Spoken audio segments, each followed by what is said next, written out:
What are some of the top myths about LinkedIn ads and why everyone thinks they're just so damn expensive? I think the main thing is people just compare like apples to oranges. So cost per click, cost per lead, cost per conversion. They just look at that and then they make the comparison. Not all leads are created equal. And I would gladly pay 3 times more for a lead if the show up rate was dramatically improved, if the close rate was dramatically improved, if the deal size of that was dramatically improved. Like, yeah, the cost per lead or the cost per conversion dramatically can vary depending on the quality. So the main thing I would say, the myth about LinkedIn ads being expensive is compared to what or based on what. And almost always it's based on some KPI like cost per click or cost per lead or cost per conversion. And they're almost never in terms of show up like actual quality meetings, actual close rates, because once you start getting into those, LinkedIn starts looking a lot better with the quality. When we're talking about some of these other metrics, they're oftentimes the last click attribution type piece Yeah. that is not nearly as insightful. And if you realize that, hey, a lot of my late stage pipeline is coming from LinkedIn versus other advertising channels, there's probably a big light bulb moment to happen there. I think the problem Yeah. that you're highlighting so well is that it just takes time, right? If you're going to spend money on LinkedIn advertising, your time horizon should be at least 60 days, right? If not 6 months. And I think along that lines, one of the misconception that it's like any other channel. Running a LinkedIn ads agency, what I find is LinkedIn is almost never the first channel anyone starts. So by the time they come to us, they've invested in SEO, they've invested in usually Google search, they've invested in some other organic, and maybe they've even usually done Facebook, and then they start LinkedIn ads. And so they're coming in that context where almost all the marketing they've done so far is more transactional. I would say Google search is more transactional marketing. And I would say most people, when they approach Facebook, is more transactional. They're usually running lead gen forms in bulk. And then SEO is the only real thing they've done where it's like a long-term mentality building. And then they approach LinkedIn and they actually put it in the transactional bucket and not the long-term momentum building. So I would say that would be a myth is it's more like SEO than it is a Google or Facebook. You can't come to LinkedIn with any of the principles that make sense on Facebook. You don't want to trust LinkedIn's algorithm. It's not as mature as Facebook's. So the advice is opposite. On Facebook, you go broad, let the algorithm do its work. On LinkedIn, you use the filters and get specific. You don't want to go too small. It's clear to me that they are probably decent at Facebook or Google, and they have way too much trust in the platform, and they don't realize like LinkedIn is immature and actually needs probably more of an expertise like to dial in the settings. Whereas Facebook, yeah, you don't need to be a master targeter because the actual consensus is go broad and let the algorithm like figure it out, man. There's no reason LinkedIn shouldn't be that far ahead, but for better or worse, they're just not right now. And I think that's really good insight is that you're just going to have to treat it as a different tool and different channel.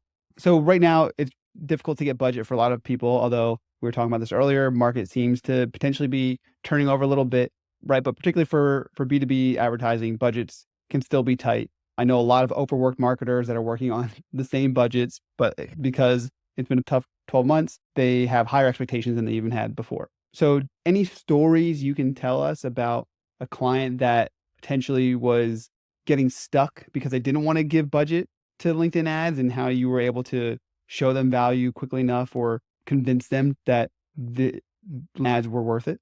One of the things I would do is like, I would look at their whole marketing ecosystem. We have Google, we have SEO, we have Facebook, we have organic, we have the leads we know. And then there's LinkedIn. There's this new experimental channel that we don't know about. And we're going to put it in this bucket. It needs its own budget and it needs to like prove itself. And we're also going to send that traffic to a siloed HubSpot landing page. Like that needs to prove itself by itself before it's like allowed into the fold, essentially. So the one thing I would say that I usually challenge them to say with budget is if you have an ecosystem already, if you have one or two other paid channels, what you could do with LinkedIn is just start with retargeting. That can move the needle a lot because I pitch it like this. You're running Google ads, right? And they'll say, sure.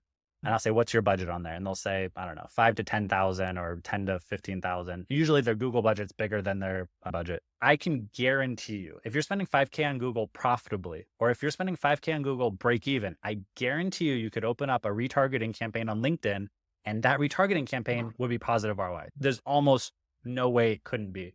Because if you're proving that Google is getting quality traffic, and I can tell you that, hey, on the back end, I can qualify and clean and convert that traffic with LinkedIn, because that's the beauty. I can say my website traffic, regardless of where it came from, but from these industries, this geography, these company sizes, And these seniority level, I only want to retarget them if they're seniority level to make decision, company size enough that has budget in the regions I serve, and blah, blah, blah.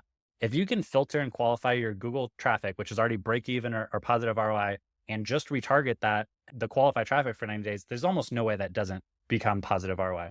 So a lot of times I'll try to steer them into retargeting first and then use that as a proving ground to then expand. Because then when they open up cold, it's just an extra contributing source of quality traffic to the ecosystem. So usually if budget's a problem, I can get them to open up maybe $1,500 a month for LinkedIn retargeting.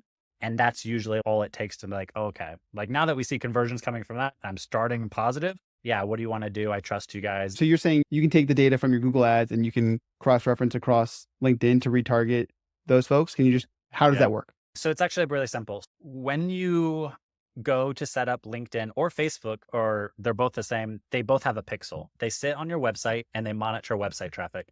But what most people don't realize is they're not just looking at the website traffic from their channel. The Facebook pixel doesn't just pick up on your Facebook traffic, and the LinkedIn Insights tag doesn't just see LinkedIn traffic. It sees all your traffic.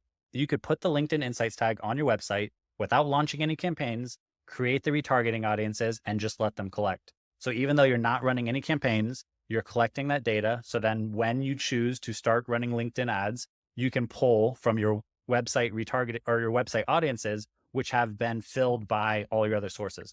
So in that example, that would be all website visitors. If you specifically wanted to segment out just Google search traffic, you could say, okay, you can make qualifying filters. You can say anyone who visited my website in the last 90 days, who visited with this in the URL, because all Google traffic clicks to your website have a UTM identifier. And usually it's like source equal to AdWords or Google or whatever. So you could put something like that that says, hey, if URL contains source equal AdWords, then segment this out. This is my 90-day Google traffic. But really, because you're qualifying it, there's no need to like specify where it came from. If someone has been on your website and they fit the client profile, like I don't really care where they came from. Chances are they probably Google sends like, I mean, a good Google account does send really quality traffic. Yeah, that's awesome. Thank you for that. I learned something there, and I'm sure there's a lot of other people that will as well.